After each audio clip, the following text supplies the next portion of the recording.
Can everyone hear me? Even at the back? Can you hear me? No? Almost? How about now? Yeah. Great. Thank you so much for coming to my cookery demo. This is actually my first cookery demo here in Brighton, and so I'm really excited to be here and to just see how much this show has grown over the years. It's incredible. So just to introduce myself, my name is Tomi and I'm the face behind the Vegan Nigerian. And the Vegan Nigerian is a website I started about 5 years ago when I went vegan myself. And it was a way at first to show my family and friends just how much they can still enjoy Nigerian cuisine, both traditional and contemporary, without having to sort of feel like they're giving up on anything. You know, taste, texture, all of those things that they sort of questioned me about when I went vegan myself. And so yeah, it's been a platform where I've been able to share my love of cooking, my love of food. And it's been, going well so far. In 2016, I launched a pop-up restaurant in London, and when I began for the first year, I did it consistently on a monthly basis, and it was just an incredible way of bringing my food to life and really just sharing it with a wider audience. Nowadays, I do it sort of one-off events here and there, but I do more private dinners as well. So today I am going to be showing you how to make a plantain and black-eyed bean curry. Plantain is one of my all-time absolute favorite ingredients. Quick show of hands, who's cooked with plantain? Okay, quite a few people. That's really good. And who's actually tried it? Maybe went eaten out, yeah. Do you all agree that it's pretty amazing? Yeah, I think so too. You know, there are many ways you can cook it. It's one of the most versatile things you can cook. You can fry it, you can slice it into thin pieces and fry it simply in some coconut oil, or you can roast it in the oven. You can also boil it, and you can then eat it with like your favorite stews or dips, anything you want basically. So this recipe itself is something I just kind of came up with. We obviously eat a lot of plantain in Nigerian cuisine, but we also eat a lot of beans, particularly black-eyed beans.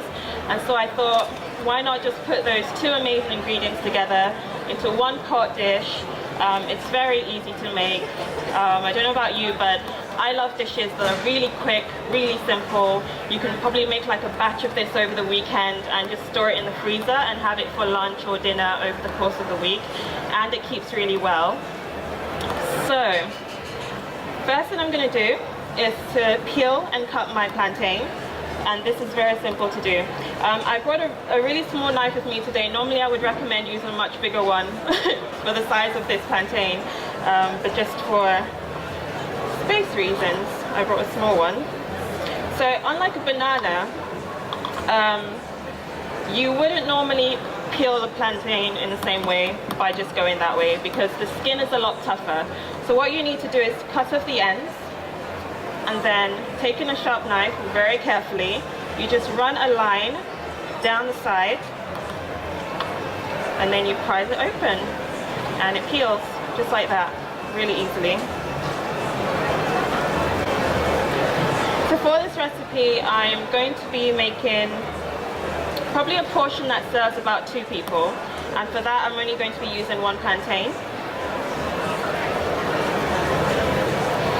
And so, like I said before, multiple ways to cut a plantain. You can sort of go in slices diagonally, and this would be the best way, I would say, if you are frying it. But because I'm using it in a curry dish today, I'm going to be cutting it into sort of cubed, bite-sized pieces. That's, really good. It holds its shape as well, so you don't have to worry about that. You do have to make sure, though, when you are buying your plantain, that you buy a ripe one, because sometimes if you go into like an African food store or an Asian food store, you do find the yellow variety, but you do also find the green plantain, and the green plantain has a much tougher skin and it's a lot starchier. I like the sweetness from the ripe plantain, so that's why I prefer to use it in my cooking. So I'm just going to cut it up into bite-sized pieces, and I'll show you the sizes just so you have an idea. It's roughly about there. Yeah, I think that's about right. And so I'm just going to be using a little frying pan here for the curry. You can use a saucepan as well. Doesn't really matter. It just depends on the size and the quantity that you're making. So over sort of like a medium heat, I'm just going to warm up some coconut oil. My coconut oil is solid, so I have to kind of melt it first before adding the plantain. So I'm going to put in about a generous tablespoon of my coconut oil. And already that's starting to melt very quickly. Great. And you can use different types of oil for this. Sunflower oil works really well. I just really love the flavor of coconut. I just think it goes fantastically in every dish I make, and it works really well here as well. So if you can use coconut oil, I would recommend that. So that's melting really nicely. And what I like to do first is to brown the plantain. And I mean, hopefully you will smell the aroma of it as it's cooking, because it is one of those sort of comforting things. It's one of the most comforting things about making this dish. It's just so homey. So I'm just going to drop that in there. Turn the heat up a little bit until it starts to brown.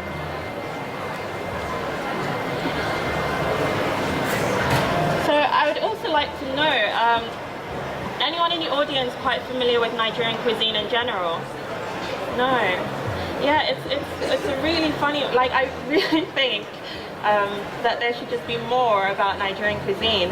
I know within the vegan community it's quite difficult because it tends to be a meat-heavy culture. Like it's seen as, you know, sometimes a sign of privilege to have meat in your dishes.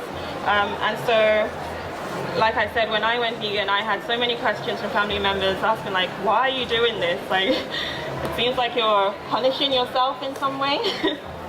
But then of course you explain the health reasons and why you're doing that.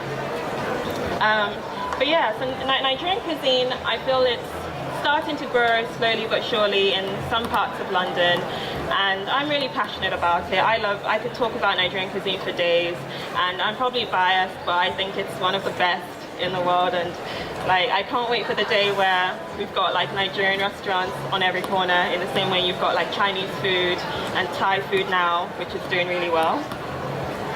So, oh, and if you go onto my website, vegannigerian.com, you'll find a lot of traditional Nigerian recipes on there.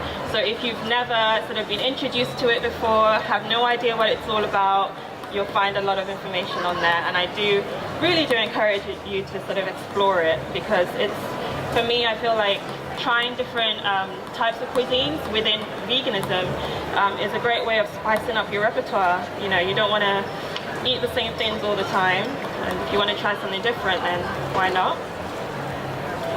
So, plantain is starting to sort of cook nicely. And as with most things when you're frying it, you know it's done when the outside is crispy and it's obviously golden brown and delicious.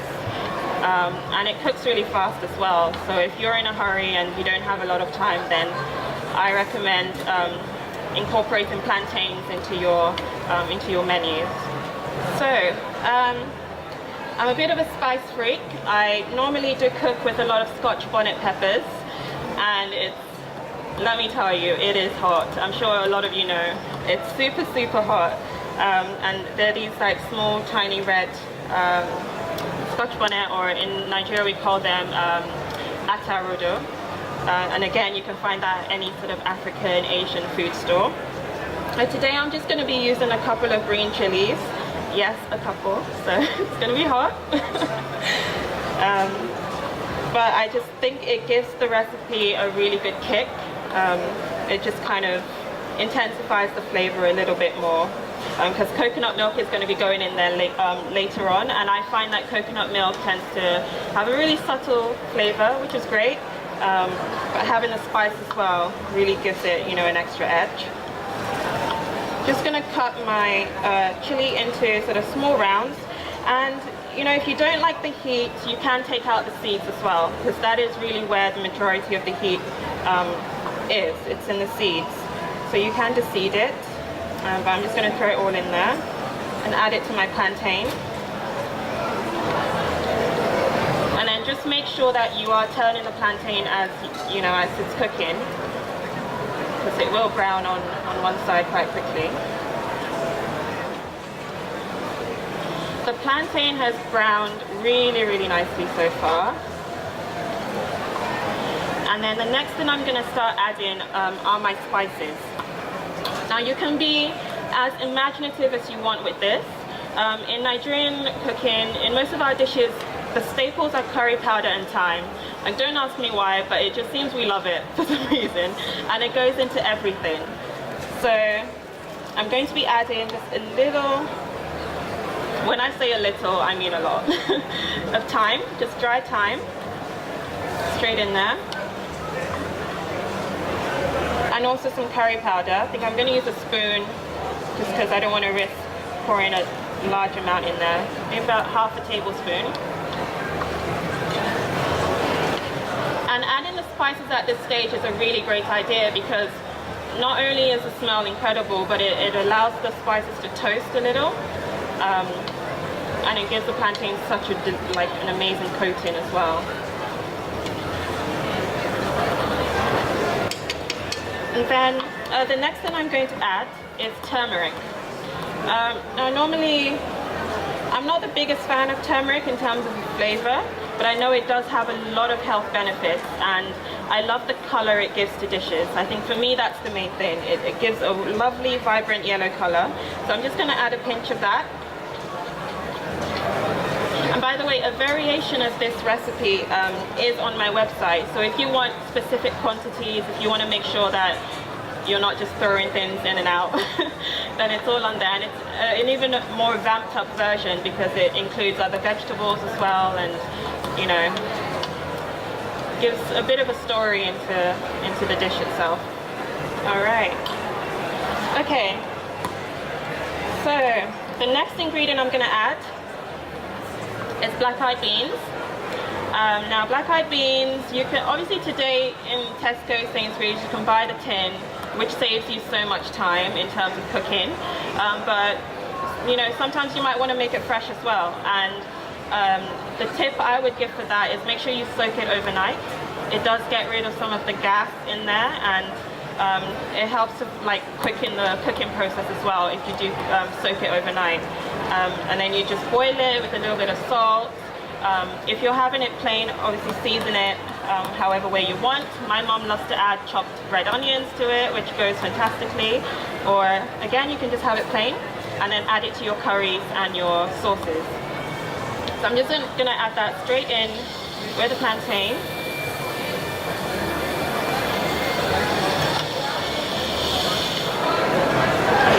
Again, I would keep the heat on a medium and just turn it lightly, because depending on how soft the beans are, you don't want it to break apart and fall apart in the curry.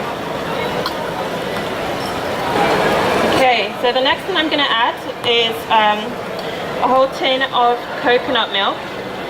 And I think this was about 400 mils or 400 grams, the tin itself. And that's pretty much what you would need, as I say, for about 2-3 portions. And you're just going to pour that straight in there. I don't worry about using full fat coconut milk or not. I think the more fat the better sometimes. So just throw that in there. And immediately, even though it looks thick in the tin, as soon as you pour it in, it starts to melt immediately. You can see it has like a really sort of runny consistency. And with a dish like this, I feel like the longer you cook it, the thicker it becomes naturally, without you having to add any cornstarch or flour or anything. And that's mainly because the beans themselves, they do sort of add to the thickening effect, and the plantains too. So the longer you can cook it, if you can just put it on, maybe go watch 15 minutes of Netflix and then come back, then you're good to go. And the color is incredible, guys. I'm sure you'll get to see it at the end when I do a taster. And then of course, you do need to add some salt. Where's my salt? My mum always kind of gets at me at this because we have a different perspective when it comes to salt. She loves a lot of salt in her food, and I'm a bit more like minimal with it. And so she'll taste my food and go, "Why didn't you season it?" I'm like, "I did." I really did. But yeah, sort of go according to your taste level. I think you just need enough salt to bring out the flavor of food. I don't think you need to overwhelm it too much. And also it's healthier, right? So, and just leave it to simmer and cook for, I would say, start with about 5 minutes. You can turn the heat up at this point and then lower it again if you're in a rush. But yeah, just leave that to do its own thing. And then what I would normally serve it with is rice. We love rice in Nigeria. I cannot stress it enough. We probably have it maybe 3 times a week. I'm sure a few people will agree, right? We have it as jollof rice. We have our own version of fried rice. And in terms of the type of rice I like to use, I've slowly shifted to basmati, just a personal preference. We use a lot of long grain rice as well. And it's just, yeah, one of those things that life would be very, very sad without. And so I'm just going to heat up some long grain brown basmati rice.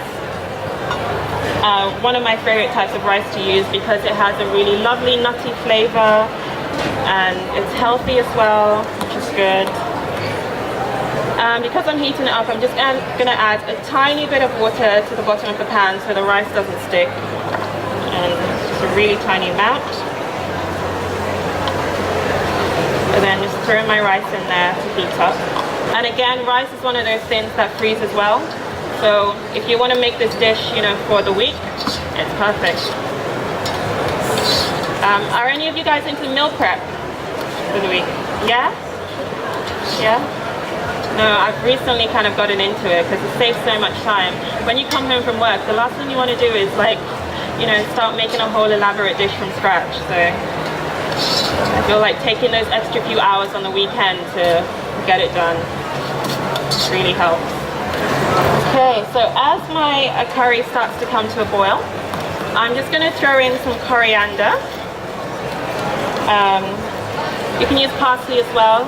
I think the idea here is just to give it some extra color, give it a bit of vibrancy. I know not many people like coriander, because wasn't there a study that said some people just can't process the taste, that it tastes like soap when they eat it? Yeah, I can't relate. So I use it a lot. So I'm just going to roughly chop some coriander. You can use as much or as little as you want. And just throw that in towards the end of the cooking time, because you still want it to retain the vibrancy and the green. You don't want it to kind of wilt too much into the dish. Okay, so my rice is nice and warmed through. No one likes cold rice. And I'm just gonna serve it in my bowl here.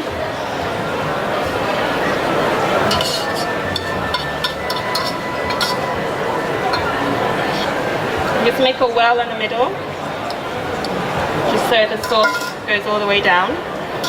Okay, that's it.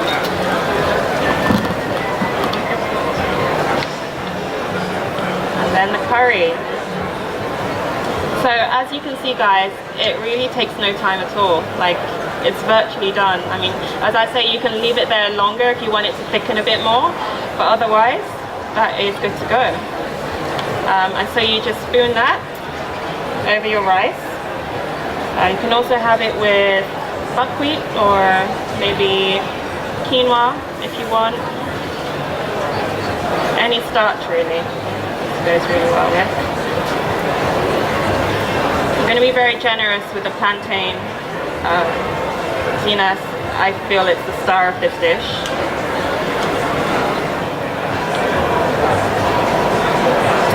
Any questions so far? Yes. Oh, the question was, can you use bananas instead of plantain? My immediate reaction is no. Only because I feel plantain is a lot softer, and I feel like it probably wouldn't hold its shape as well, and it just gives it a completely different flavor, I think. So, yeah. Although you could possibly try with unripe banana, because it is slightly starchier, it could work. Yeah.